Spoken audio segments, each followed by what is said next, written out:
पालिका खबर मिडिया हाउसको प्रस्तुति देशभरका पालिकाहरूको खबर प्रसारण गर्ने एकमात्र खबर बुलेटिन पालिका खबरमा स्वागत छ। म करिश्मा कार्की। पालिका खबर सुरु गरौं आजका मूल खबरबाट। चन्द्रागिरी नगरपालिकाका सबै स्थानमा सडक बत्ती र सीसीटीभी जडान गरिँदै दुर्घटना र अपराध नियन्त्रणमा सहयोग पुग्ने विश्वास।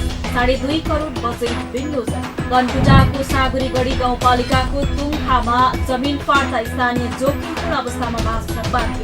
पहिरोले कच्ची घर र उब्जनी हुने जग्गा चिराचिरा स्थानीय विस्थापित हुने अवस्थामा। काठमाडौँका फोहोर व्यवस्थापन गर्न महानगरपालिकाले अघि सारियो विकल्प। कीर्तिपुरमा 50 रोपनी जग्गा पाएपछि मल उत्पादन गरेर बिक्री गर्ने योजना। महानगर अन्यत्र पनि जग्गा खोज्दै र हेटौडामा चल्ने 3 पाङ्ग्रे सवारी साधनलाई व्यवस्थित गरिदियो। दर्ता भएका अटो रिक्सामा स्टिकर टाँस्दै उपमहानगरपालिका। दर्ता नभएका 3 पाङ्ग्रे सवारीलाई सञ्चालनमा रोक।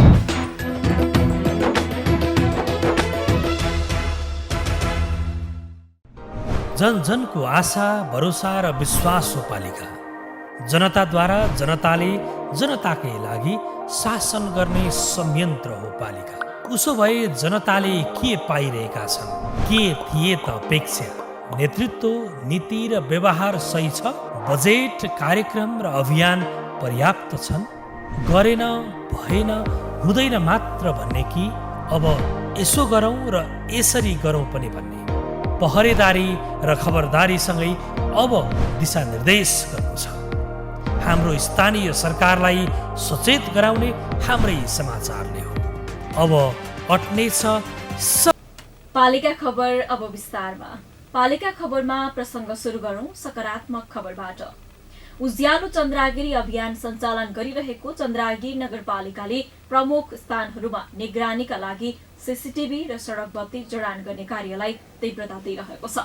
काठमाडौँबाट बाहिरिने प्रमुख नाकाका रूपमा रहेको नगरपालिकाका राजमार्गमा झण्डै 100 अत्याधुनिक सीसीटीभी सँगै सडक बत्ती जडान गरिएको छ। रञ्जिता उप्रेतीको रिपोर्ट। रातिको समयमा बढी दुर्घटना हुने हुँदा निगरानीको लागि राजमार्गमा सीसीटीभीको आवश्यकता अनिवार्य बनेपछि चन्द्रागिरी नगरपालिकामा सडक बत्ती र सीसीटीभीको आवश्यकता बढ्दै गएको थियो। दोस्रो कार्यकालका लागि चन्द्रागिरीको मेयरमा निर्वाचित घनश्याम गिरीले अघिल्लो कार्यकालमा अघि सारेको उज्यालो चन्द्रागिरी अभियान अहिले पनि प्राथमिकतामा राखेका छन्। सीसीटीभी जडानको काम पहिलो कार्यकालमा नै थालिएको भए पनि पर्याप्त मात्रामा सडक बत्ती नहुँदा प्रभावकारी बन्न सकेको थिएन, जसले गर्दा सडक बत्तीको अभावमा अँध्यारोमा सीसीटीभीले राम्रोसँग दृश्य कैद गर्न सकेको थिएनन्। दुर्घटना र अपराध अनुसन्धानमा सहयोगी बन्ने सीसीटीभीको आवश्यकतालाई महसुस गरेर अहिले सडक बत्ती जडान गर्ने कार्यलाई तीव्रता दिइएको छ। अहिले हामीले चन्द्रागिरी नगरपालिकामा उज्यालो चन्द्रागिरी अभियान अन्तर्गत सबै सडकमा चाहिँ हामीले सडक बत्तीहरू राख्ने चाहिँ कार्यक्रमहरू सुरु गरिरहेका छौँ। चन्द्रागिरी नगरपालिकामा यसअघिको हाम्रो जननिर्वाचित पदाधिकारीहरूको पहिलो निर्वाचित पदाधिकारीहरूबाट चाहिँ हाम्रो त्यो बेलामा कार्यक्रममा चाहिँ हामीले चन्द्रागिरी नगरपालिकाको मुख्य मार्ग खास गरी कलङ्की नागढुङ्गा पिप्ला मोड सडकमा सडक बत्तीहरू जडान गर्ने कामहरू शुभारम्भ गरेका थियौँ। त्यति बेला हामीले लगभग 800 भन्दा बढी बत्तीहरू त्यहाँ राखेका थियौँ र अरू सबै टोलहरू र बस्तीहरूमा पनि मुख्य बजारहरूमा पनि हामीले बत्तीहरू जडान गर्ने क्रमहरू अभियानहरू सुरु गरेका थियौँ। लगभग 7-8 हजार भन्दा बढी बत्तीहरू चाहिँ हामीले तत्कालीन अवस्थामा सबै सडकका मुख्य मार्गहरू र भित्री बस्तीहरूका मुख्य मार्गहरूमा हामीले बत्तीहरू जडान गरिसकेका थियौँ सडक बत्तीहरू। र त्यसमा कलङ्की नागढुङ्गाको सडकमा चाहिँ हामीले सीसी क्यामेरा पनि जडान गरेका थियौँ। त्यति बेला लगभग 1 करोडको लागतमा हामीले त्यति बेला चाहिँ त्यहाँ रहेका सम्पूर्ण मुख्य क्षेत्रहरू चाहिँ नियन्त्रण गर्न सक्ने किसिमको बाटोबाट हामीले चाहिँ हाइवेमा पनि हामीले चाहिँ सडक बत्ती जडान गरेका छौँ। र अब अहिले चाहिँ चन्द्रागिरी नगरपालिकामा विभिन्न वडाहरूमा भएका विभिन्न बस्तीहरूमा भएका सडक बत्तीहरूमा केही अपोगहरू भएको र केही ठाउँमा अझ चाहिँ व्यवस्थापन गरिसक्नुपर्ने अवस्था सबैबाट माग भइआयो अनुसार नगरपालिकाले यस वर्षको वार्षिक बजेटमा लगभग 2.5 करोडबाट कति पनि हामी 12-15 हजार भन्दा बढी बत्तीहरू चाहिँ सडक बत्तीहरू हामी जडान गर्न लागिरहेका छौँ। हामी यो 1 वर्षभित्रमै कति नपुग हुन्छ, हामी 1-1.5 वर्षभित्रमै सबै पालिकाको सबै वडाहरूको चाहिँ सबै बस्तीहरूमा भित्री बस्तीहरूमा समेत सडक बत्तीहरू अब जडान हुनेछन्, जसबाट नगरवासीहरूलाई दिउँसो बिहान राति जुनसुकै अवस्थामा पनि सुरक्षाको व्यवस्थापनमा सीसी क्यामेरा सहित सडक बत्ती सहित चाहिँ अब यसको व्यवस्थापन जानेछ भन्ने हामीले अपेक्षा लिएका छौँ। र खास गरी बेलुकाको समयमा रातिको समयमा चाहिँ एक घरबाट अर्को घर जाँदा एक बस्तीबाट एक टोलबाट अर्को टोलमा जाँदाखेरि चाहिँ लाइट बालेर हिँड्नु नपर्ने वातावरण चाहिँ अब हाम्रो चन्द्रागिरी नगरपालिकामा यो उज्यालो चन्द्रागिरी नगरपालिकाको अभियान अन्तर्गत चाहिँ यो कार्यक्रम सञ्चालन हुन लागिरहेको छ अहिले चाहिँ। राजमार्गका सडकमा बत्ती जडान गर्ने कार्य सकिएपछि नगरपालिकाको अन्य क्षेत्रमा समेत बत्ती जडान गर्न थालिएको छ। चन्द्रगिरीको जुनसुकै कोनामा जाँदा हातमा टर्च लाइट बोक्न नपरोस् भन्ने योजना बनाइएको छ। माग भएका ठाउँमा चन्द्रगिरीले धमाधम बत्ती जडान गर्न थालेको मेयर गिरी बताउँछन्। हामीले पहिला चाहिँ सिसी क्यामेरा राखेर गएका थियौँ। सिसी क्यामेरा राख्दाखेरि चाहिँ रातिको समयमा चाहिँ सडक बत्ती नहुँदाखेरि त्यो सिसी क्यामेरा राम्रोसँग क्याच नगरेको हुनाले हामीले सडक बत्तीलाई पनि संयुक्त रूपले लान खोजिरहेको हौँ। राजमार्गमा हामीले कलङ्की नागढुङ्गामा यसअघि पनि हामीले सिसी क्यामेरा पहिलो जडान गऱ्यौँ लगभग 1 करोडको लागतमा। अनि बेलुकीको समयमा भएका दुर्घटनाहरू चाहिँ त्यो बत्तीको चाहिँ लाइट नभएको कारणले गर्दाखेरि त्यो चाहिँ राम्रोसँग प्रष्ट नदेखिँदाखेरि त्यो हामी समयमै त्यसलाई अवलोकन गर्न सकेनौँ, जानकारी प्राप्त गर्न सकेनौँ, समयमै त्यसको चाहिँ पहिचान गर्न सकेनौँ। जस्तो त्यो पहिचान गर्नको लागि नगरपालिकाले सडक बत्ती पनि राख्नुपर्ने भन्ने अभियानमा फेरि सुरु गरेका छौँ। र अहिले सिसी क्यामेरा सहित सडक बत्ती सहित सिसी क्यामेरा राख्दाखेरि चाहिँ अहिले जति पनि चोरी डकैतीको क्रियाकलापहरू भर्खरै पनि भइरहेका छन्। भर्खरै यहाँ धेरै वडाहरूमा चोरी डकैतीको कुराहरू सुरु भइरहेको अवस्था हामीले महसुस गरिरहेका छौँ। अझै पनि गुनासोहरू आइरहेको छ। त्यहाँ त्यो गुनासोहरू आइरहेकोलाई कम्तीमा पनि त्यसलाई नियन्त्रण गर्ने अवलोकन त्यसलाई चाहिँ पहिचान गर्नको लागि चाहिँ यो सिसी क्यामेरा र सडक बत्तीहरूले ठुलो चाहिँ अब साथ पुर्याउँछ भन्ने मलाई लाग्छ। हिजो हामीले पूर्वाधारतर्फ मात्रै बढी ध्यान दिएका थियौँ। सडक बनाउने, बाटो बनाउने, ढल बनाउने, स्कुल मन्दिरहरू बनाउने, पार्टी पौवाहरू बनाउने, यी भौतिक निर्माणका क्रियाकलापहरू मात्रै गरेका थियौँ भने अब सामाजिक विकास, आर्थिक विकास, मानव विकासतर्फ र सभ्यतामूलक समाज मार्फत, प्रविधियुक्त समाज मार्फत नगरपालिकालाई समृद्धतर्फ लाने अभियानमा हामी सँगसँगै गइरहेका छौँ। नगरपालिकाले यस वर्षको वार्षिक बजेटमा झन्डै 2.5 करोड रुपियाँ सडक बत्ती र सीसीटीभी जडानको लागि छुट्याइएको छ। बजेटले 15,000 भन्दा बढी सडक बत्ती जडान गर्न सक्ने नगरपालिकाको अनुमान छ। 1 वर्षमा नगरपालिकाको सबै सडकलाई 24 घण्टै उज्यालो बनाउने लक्ष्य लिएको नगर प्रमुख गिरीले बताए। साथै नगरपालिकाले विभिन्न चोक, बस पार्क, बजार, धार्मिक स्थल, स्वास्थ्य संस्था तथा शिक्षण संस्था वरिपरि वाइफाई जडान गर्ने योजना समेत अघि सारेको छ। वाइफाई जडानका लागि 1 करोड रुपियाँ बजेट छुट्याइएको छ। चन्द्रगिरी नगरपालिका उपत्यका प्रवेश गर्ने पश्चिमी नाका हो, जहाँ दैनिक 30 देखि 40,000 सवारी साधन अहोर दोहोर गरिरहेका हुन्छन्। चन्द्रगिरी नगरपालिकाको पहलबाट राजमार्गमा हुने दुर्घटना र अपराधका घटनामा कमी आउने विश्वास गर्न सकिन्छ। धनकुटाको साँगुरेगढी गाउँपालिका 5 तुङखामा जमिन फाट्दा स्थानीय जोखिमपूर्ण अवस्थामा बस्न बाध्य छन्। पहिरोले कच्ची घर र उब्जनी हुने जग्गा पनि चिराचिरा पार्दा स्थानीय विस्थापित हुने अवस्थामा पुगेका छन्। त्यसैले उनीहरूसँग न अहिले खाने आधार छ न त बस्ने नै। धनकुटाबाट ईश्वर थापाको रिपोर्ट। विगत 1 वर्षदेखि जमिन चर्किने फाट्ने गरेकाले टोल नै पहिरोले कति बेला लाने हो टुङ्गो छैन। बर्खामा मात्र नभई हिउँदमा पनि समस्या हुँदा स्थानीय त्रासमा रहेका छन्। मुख्य बाली लगाउने जमिन चिराचिरा परेपछि कति बेला के हुन्छ भन्ने टुङ्गो छैन। कुन बेला घरै बगाउला भन्ने चिन्ताले सताउने गरेको स्थानीय गङ्गा प्रसाद याखाको भनाइ छ। दिन प्रतिदिन तपाईँको पानी आउनु थालेपछि यो जमिन सर्छ, काटिन्छ, टुक्रिन्छ, सर्छ, अनि अब घर भत्काइदिन्छ, बस्नु हुँदैन होइन। मङ्सिर पुससम्म यो सर्छ जमिन। करिब 30 घर परिवार जोखिम मोलेर बसेको 1 वर्ष बितिसक्दा समेत स्थानीय सरकार र प्रशासनले केही चासो दिएको छैन। एक अनौठो प्रकृतिको घटना घटेको हुँदा जमिन फाट्ने, चिरा पर्ने, घरहरू चर्केर जोखिम भएका कारण बस्न नसकिने अवस्था आएको छ। अप्रिय घटना बढ्ने हो कि भन्ने त्रासले रातभर सुत्न नपाएकोले बस्ती स्थानान्तरण गर्नुपर्ने अवस्था रहेको विष्णु याखाको भनाइ छ। पहिले गए साल जस्तै पानी चाहिँ ठुलो आयो भने हजुर तपाईँको यहाँनिर चाहिँ सबै चाहिँ अब सोरेर लाने हो कि भन्ने खालको एकदम त्रास छ हामीलाई। समस्या सामूहिक रहेकाले सरकारले समाधान नगरेको स्थानीयको गुनासो छ। गाउँपालिकाले विपद व्यवस्थापनका लागि बजेट छुट्याएको तत्काल उपलब्ध गराउन सक्ने सामानदेखि लिएर स्थानान्तरण गर्ने योजना बनाएको जनाएको छ।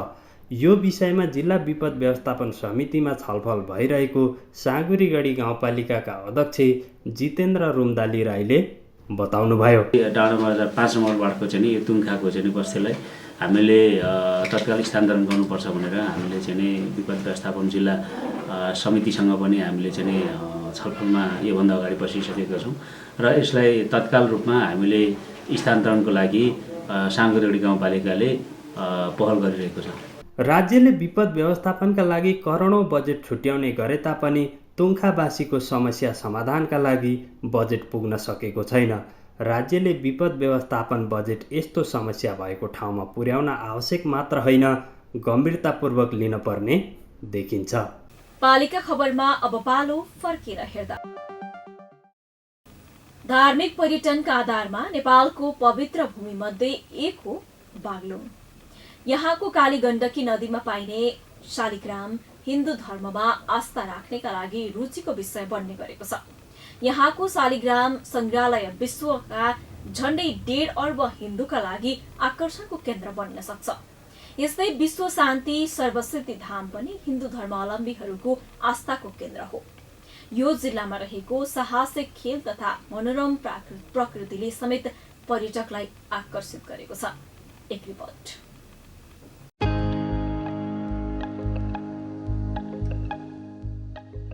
काली गण्डकीको पौराणिक महत्त्व बागलुङका लागि मात्रै होइन, यो समग्र मुलुकको महत्त्वको विषय हो। काली गण्डकीमा पाइने शालिग्रामको महत्त्वले यस क्षेत्रको पर्यटन विकासमा ठूलो टेवा पुर्याउने निश्चित छ। त्यसैका लागि शालिग्राम संग्रहालय बनाइएको छ, जुन विश्वका 1.5 अरब हिन्दू पर्यटकहरूको लागि उत्कृष्ट गन्तव्य हो। बागलुङ नगरपालिका वडा नम्बर 4 कुडुलेमा निर्माणाधीन संग्रहालय विश्वकै अलौकिक धामको रूपमा विकास हुँदै जाने विश्वास लिएको छ। यही नगरपालिकाको अर्को महत्त्वपूर्ण पर्यटकीय गहना हो विश्व शान्ति सर्वसिद्धि धाम पञ्चकोट। बागलुङ नगरपालिका 6 मा रहेको विश्व शान्ति सर्वसिद्धि धाम पञ्चकोट पर्यटकीय गन्तव्यका रूपमा स्थापित भइसकेको छ।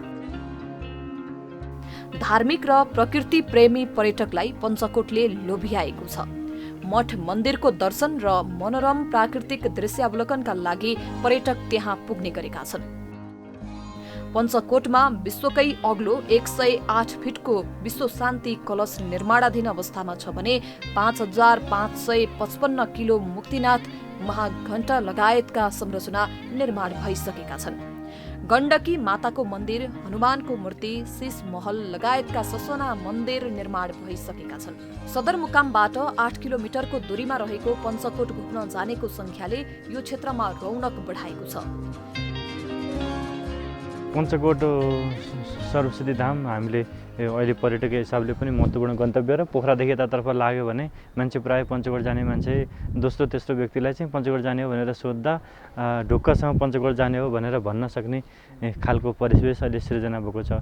यसमा विशेष गरेर यहाँका स्थानीय जनताहरूको महत्त्वपूर्ण सहयोग छ। उहाँले करोडौँ पैसा घर घरबाट उठाएर पञ्चकोटका लागि योगदान दिनुभयो र यो वडा नगरपालिका प्रदेश सरकार र केन्द्र सरकारको पनि महत्त्वपूर्ण हात रह्यो र विभिन्न संरचनाहरूका निर्माणका कुरामा, बाटोघाटोका कुरा, भवनका निर्माणका कुराहरूमा महत्त्वपूर्ण सहयोग छ। काली गण्डकी माथि बागलुङ र पर्वत जिल्ला जोड्ने गरी निर्माण भएको बन्जी पुल आन्तरिक पर्यटकको रोजाइमा परेको छ। द क्लिफ राली अन्तर्गत बन्जी, स्विङ, स्काई साइक्लिङ र बागलुङ नगरपालिका 14 नारायणस्थानमा द क्लिफ रिसोर्ट समेत सञ्चालनमा छ। रिसोर्टमा बनाइएको गुलेली पेङले पर्यटकलाई आकर्षित गराउन सफल भएको छ। रिसोर्टको पनि आफ्नै विशेषता छ, जसले जो कोहीलाई लोभ्याउने गर्छ। कोभिड पछि चाहिँ हामीलाई चाहिँ एउटा प्लस पोइन्ट के भने यो नयाँ नौलो एउटा बिजनेस लाइनमा हामीले वर्ल्डको टप स्विङ, बन्जी र यो रिसोर्ट चाहिँ मान्छे हेर्न जति आउँछ दिनमा चाहिँ 500,000 मान्छे आउँछन्। केही मान्छे कुसुममा बस्छन्, कोही बागलुङ बस्छन्। त अधिकांश मान्छे चाहिँ हामीले सोचे भन्दा पहिला पोखराकाले चल्छ कि भनेको थियौँ। त यसको कारणले अहिले पोखरा राम्रोसँग चलाएको छ र पोखराका हरेक चाहिँ पर्यटक व्यवसायले चाहिँ हामीलाई फोन गरेर ल धन्यवाद है भन्ने कुरा पनि छ त्यो कुरामा। पर्यटकीय सम्भावनालाई मध्यनजर गर्दै बागलुङ नगरपालिकाले सबै ढोका खुला गरेको छ। बागलुङ नगरमा ऐतिहासिक महत्त्वका तारा जलकोट, कारीकोट, माझकोट, रायकोट, संसारकोट आदि कोटहरू रहेका छन्। त्यस्ता ठाउँको संरक्षणका लागि जनप्रतिनिधिहरू योजना बनाएर लागि परेका छन्। यो कारीकोटलाई, माझकोटलाई, यो रायकोटलाई, यी 5वटा कोटलाई संरक्षण गर्ने भएर पहिलो वर्ष 10 लाख, दोस्रो वर्ष 15 लाख, यो वर्ष पुनः फेरि 10 लाख माथिबाट लिएर आएर हजुरको अहिले त्यहाँ मन्दिर के अरे पहिला यी मठ मन्दिर नभइकन पहिले त्यहाँ यो अलि सञ्चारकोट भनेको विकट ठाउँ भएको हुनाले त्यहाँ पहिले अहिले त्यहाँ बस्ने यो सत्तल यो वर्ष अघिल्लो वर्ष हजुरको त्यसलाई संरक्षण गर्दा घेर्ने बार यो हजुरको पुरानो कलाको बान्नाको जुन ढुङ्गाको गाह्रो यहीँकै मिस्त्रीहरूले लगाएको त्यो गाह्रो लगाएर अहिलेसम्म मेरो कार्यकालमा भएका कुरा पर्यटनतर्फ यही नै हो। त्यस्तै गरी धार्मिक तथा पर्यटकीय महत्त्वका कालिका भगवती मन्दिर क्षेत्र, मालिका भगवती मन्दिर क्षेत्र, निराघाट क्षेत्र र कैलाम पोखरी क्षेत्र रहेका छन्।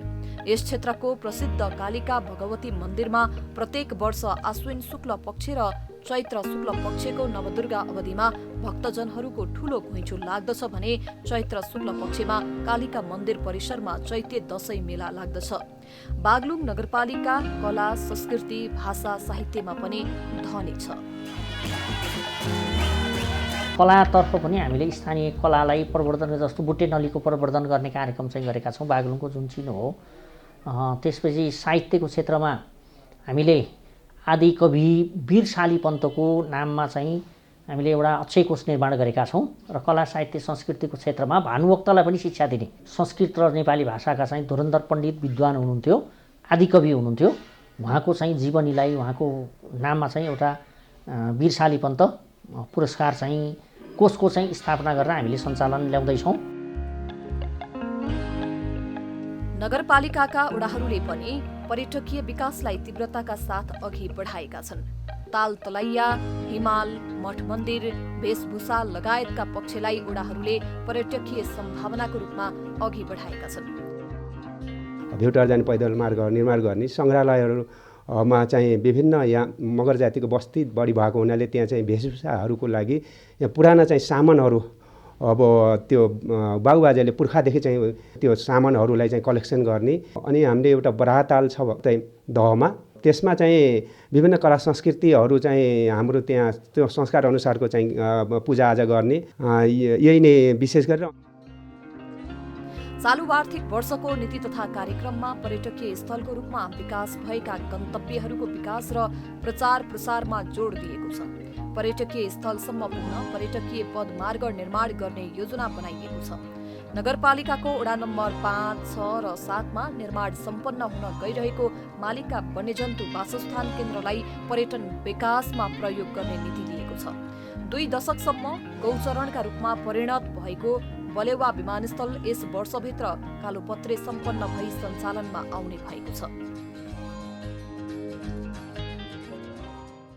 पालिका खबर मिडिया हाउसको प्रस्तुति, पालिका खबरको प्रसङ्ग जारी नै रहनेछन्। हेर्दै गर्नुहोस् पालिका खबर। विश्राम अघि मूल खबर। चन्द्रागिरी नगरपालिकाका सबै स्थानमा सडक बत्ती र सीसीटीभी जडान गरिँदै दुर्घटना र अपराध नियन्त्रणमा सहयोग पुग्ने विश्वास। 2.5 करोड बजेट विनियोजन। कनकुटाको सागुरीगढी गाउँपालिकाको तुङखामा जमिन फाट्दा स्थानीय जोखिमपूर्ण अवस्थामा बाँच्न बाध्य। पहिरोले कच्ची घर र उब्जनी हुने जग्गा चिराचिरा स्थानीय विस्थापित हुने अवस्थामा।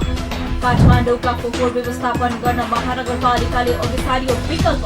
कीर्तिपुरमा 50 रोपनी जग्गा पाएपछि मल उत्पादन गरेर बिक्री गर्ने योजना। महानगर अन्यत्र पनि जग्गा खोज्दै। र हेटौडामा चल्ने 3 पाङ्ग्रे सवारी साधनलाई व्यवस्थित गरियो। दर्ता भएका अटो रिक्सामा स्टिकर टाँस्दै उपमहानगरपालिका। दर्ता नभएका 3 पाङ्ग्रे सवारीलाई सञ्चालनमा रोक।